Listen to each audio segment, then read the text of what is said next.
All right, Schlockmeister fans, let's do an old VHS movie of mine starring Eddie Deason and Britt Eklund. It's called Beverly Hills Vamp. It's kind of dark there, but that's what it is. Check it out. Let's watch.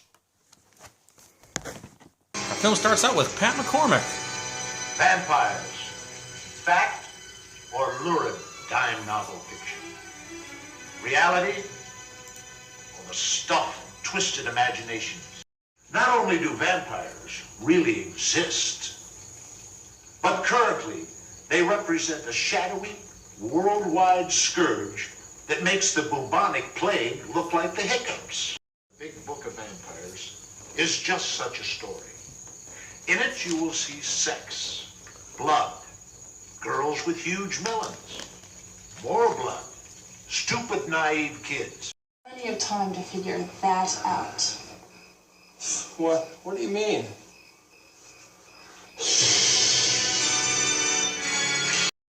Our film starts with a couple of vampire ladies. Are you gonna brand me? How about right on your neck?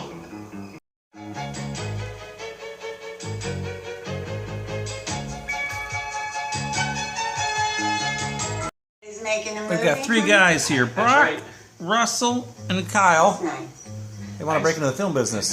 See, your nails are nice. Movie's gonna be great. Okay, don't get your underwear tied in a knot. Say, are you an actress? No, I... Sort of a desert They act, meet a you know, producer. like Lawrence Arabia. It's called Motorcycle Sluts in Heat. Whew. Now there's a love story. Gonna take about 5 days to shoot it. Fred Olin Ray is dying to direct. And that's the director of this movie. So you... Britt Eklund is the head vampire, Madame Cassandra. Get off okay? I believe the visit was very She satisfactory. kind of runs a brothel for vampires, Good. including the ladies we saw earlier. Maybe Anyway, while the guys are there, they decide to try to find some I'm dates for real. in the sex Submissive ads. blonde seeks dominant man in couples. Spank me, tease me, please me. I love it all. Plenty of B and D. The boys arrive at the house where they're supposed to meet the ladies that night. Come now. Goodness knows I haven't got all evening. We're the guys that called early this afternoon. We got an appointment for 8 o'clock. Russell, Claudia, and This is Jessica. I'm sorry, Christina, Claudia, and Jessica. this is Claudia, and I'm Christina. But we don't know your names. Kyle. My name is Kyle. No, see, I've got to go back home and I got to stay loyal. See you later. Oh, damn. Kyle wants to leave because he has a girlfriend. I must stay. Stay.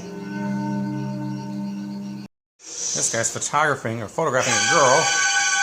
A vampire girl. Like what? Meanwhile, the other girl. No! No! No!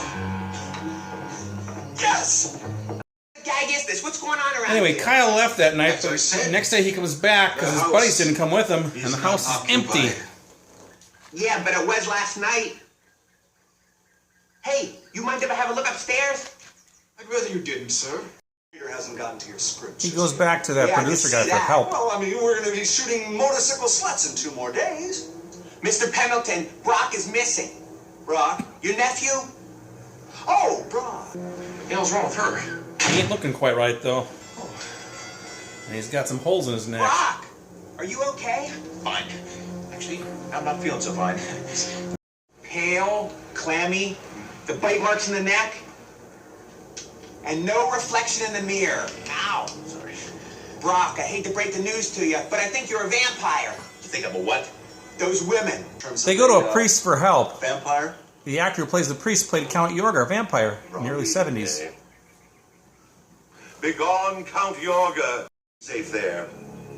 Now I suggest that you return to their lair, to the place where you first encountered them. That's the mansion. Exactly. Here. Then if you can confront this lady vampire in time, perhaps the spell will be broken. Then your friend will be left with nothing but a monstrous hickey. Russell! Where? Speaking of Russell, there he is. And it's feeding time.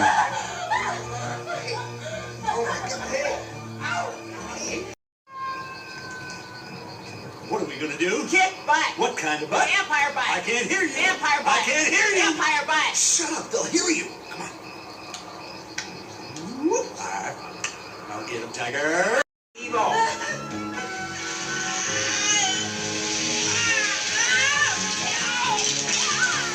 Take that cross, put it in her boobs, and away she goes. Wow. Is that a steak in your pocket? Or are you just glad to see me? Ha ha, it's a steak. Now die, bitch. And then he finds Russell, who has turned. Oh, And I lent you my roller skates. oh, gee, Russell, I feel bad enough already. This vampire chick is trying to seduce Eddie Deason, but he's got a secret weapon.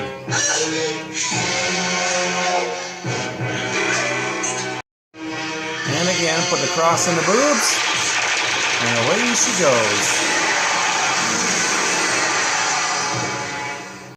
Here you go, lady. Have some Coke soda.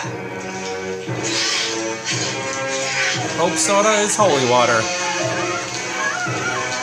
With the head vampire dead, these guys should be normal now.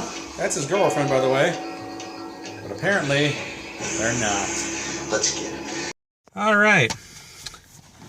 Beverly Hills Vamp. This is a movie that I think I taped this off of cable, probably like the summer of 88 or 89, probably 89, in that range. I don't think I rented and copied this one. I think I got this off cable. I never actually watched it at the time. I think I watched it maybe in the late 90s or so. Didn't think much of it, as I recall. Didn't recall any of it, and then I watched it again today, and it's like nothing rang a bell at all. But I know I had seen it once before, at least once before. We have three guys, Eddie Deason and his two buddies. Actually, one of them is played by Tim Conway Jr. They go into Hollywood because they want to break into the film industry. They have a script. They want to just get into the business.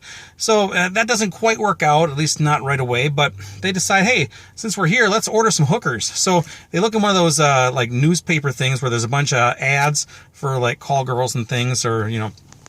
So they decide to go to one, and they're supposed to meet at this house, you know, that night. So they all go in there. It turns out this house is like a vampire haven. Britt Eklund is like the madam in charge of the place. Madam, I think Cassandra was her name. I'm not sure. And she has a bunch of ladies under her. So they each have, all three of them get three ladies. Jillian Kestner was in Firecrackers, one of them. Oh, God, I can't remember. Michelle Bauer, she's one of them. And then there's another chick as well. I can't remember. Deborah Lamb, there you go. So those are the three of them. And they've all done B-movie type stuff before and been naked before many times.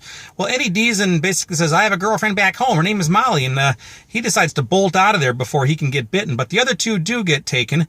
One of them gets bitten, but then he's like kind of okay. And then one of them stays behind. But anyway, ultimately, Eddie Deason comes back the next day to the house looking for his friends, because his one friend came home and he had like holes in his neck. So he knows there's something wrong there. So he goes back, and the house is like all sealed up. There's stuff all over the furniture, like cloth and things. So it makes it look like nobody's lived there forever. He knows something's wrong. He ends up going back to the guy that they tried to, break into the movies with. And he gets a guy who's like a priest and tells him how to do it, how to get back at these vampires. The priest is played by this guy who was the lead actor in the Count Yorga vampire movies. In fact, at one point he holds up and says, "Get back, Yorga," or something like that, which was a nice little inside joke. So anyway, they go back to the house, and he has some stakes with him, does Eddie Deason, and he basically cleans up the place and kills them all. Ultimately, if you kill the head vampire, anybody who's been bitten but is not a vampire yet is supposed to be okay. So he finds his buddy, who's now with his girlfriend, Molly. Everything seems to be okay, and then he runs off, and they say, let's get him. They grow fangs, and then kind of ends with them going after Eddie Deason, and that's the movie. So anyway, it's okay. It's pretty lame comedy. If you're a fan of Eddie Deason, it's just the same kind of Eddie Deason you'll see in every other Eddie Deason movie. There is actually a fair amount of nudity in this movie. Britt Eklund does not get naked. However, pretty much all the other chicks do. In fact, Michelle Bauer has a couple of racy scenes, actually, but so in that regard, it was pretty good, but ultimately not a big fan of this movie. It was okay, just okay. The nudity at least kept it going. I think you could have made a movie like this with all the nudity, and it would have really sucked bad, but at least we had some hot chicks taking off their clothes in this one, so that's all you need, right? Anyway, that is it. It's not available on DVD, DVD-R only, from my house. You can see it at my house in my basement. If you're looking for the VHS tape, it's very, very hard to find. I'll leave a link to Amazon down below, but I don't think it's available right now. The last one I saw was available for like $70, so it's not cheap. I don't know why. Put up by Vidmark back in the late 80s. So anyway, that's it. It's called Beverly Hills Vamp. Let me know what you think about it if you've seen it. Leave some comments. Watch it. Bye.